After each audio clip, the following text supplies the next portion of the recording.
அனைவருக்கும் வணக்கம். மேசராசனியர்களுக்கு நலம் தரும் நடராஜர் தரிசனம். இந்த தரிசனத்தால் மேசராசனியர்களுக்கு என்ன மாதிரியான நன்மைகள் எல்லாம் ஏற்பட இருக்கு என்பது குறித்தான முழுமையான பதிவை தான் இந்த வீடியோல நம்ம விரிவா பார்க்க போகிறோம். அந்த வகையில மேசராசனியர்களை பொறுத்த வரைக்கும் சிவபெருமானுக்குரிய 2 தரிசனங்களில் முதல் தரிசனம் ஆனி மாதத்திலும், இரண்டாவது தரிசனம் மார்கழி மாதத்திலும் நடைபெறும். ஆனி மாதத்தில் உத்திர நட்சத்திரம் அன்று நடைபெறும் நடராஜர் அபிஷேகம் சிறப்பு வாய்ந்ததாகும். அன்றைய தினம் ஆடல் அரசனை பாடி பணிந்து வழிபட்டால் கோடி கோடியாய் நன்மை கிடைக்கும். குடும்ப முன்னேற்றமும் அதிகரிக்கும். பொதுவாக நடன கலையில் சிறந்து விளங்க வேண்டுமானால், கலைத்துறையில் பிரகாசிக்க வேண்டுமானால் நடராஜ பெருமானை தரிசனம் செய்ய வேண்டும். அதற்குரிய மாதம்தான் இந்த ஆனி மாதமாக அமைகிறது. ஆனி மாதம் ஓர் அபூர்வமான மாதமாகும். சூரியன் மிதுனத்தில் சஞ்சரிக்கும் மாதம். இந்த மாதத்தில் பிறந்தவர்கள் நீயா என்று கேட்கும் அளவிற்கு புகழ் பெறுபவர்களாக விளங்குவார்கள். காரணம், அந்த மாதத்தில் தான் தெய்வ தரிசனம் நடைபெறுகிறது. அன்றைய தினம் மூத்த பிரானை வழிபட்டால் நேர்த்தியான வாழ்க்கை அமையும். ஆனிக்கு அடுத்து வரக்கூடிய ஆடி மாதமாகும்.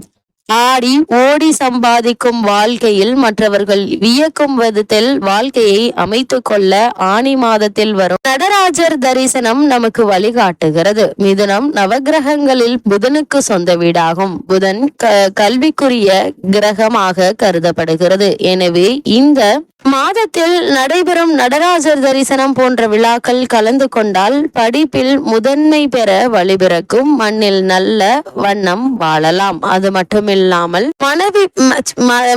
மனித பிறவி எடுத்ததன் பயனே இறைவனுடைய அழகை காண்பதற்காக தான் என்கிறார்கள். இந்த இறைவன் தரிசனம் தரும் நாளில் நாம் உள்ளன்போடு வழிபட்டால் நல்ல வாழ்க்கை அமையும். ஆனி மாதத்தில் உத்திரம் அன்று ஆடும் நடராஜ பெருமானை வழிபாடு செய்ய வேண்டும். அவர் சந்நிதியில் சிவபுராணம் படிப்பார்கள். நமச்சிவாயா வாழ்க, நாதன் தான் வாழ்க, இப்பொழுதும் என் நெஞ்சில் நீங்காத தாழ்வாழ்க என்று ஈசனடி போற்றி என்று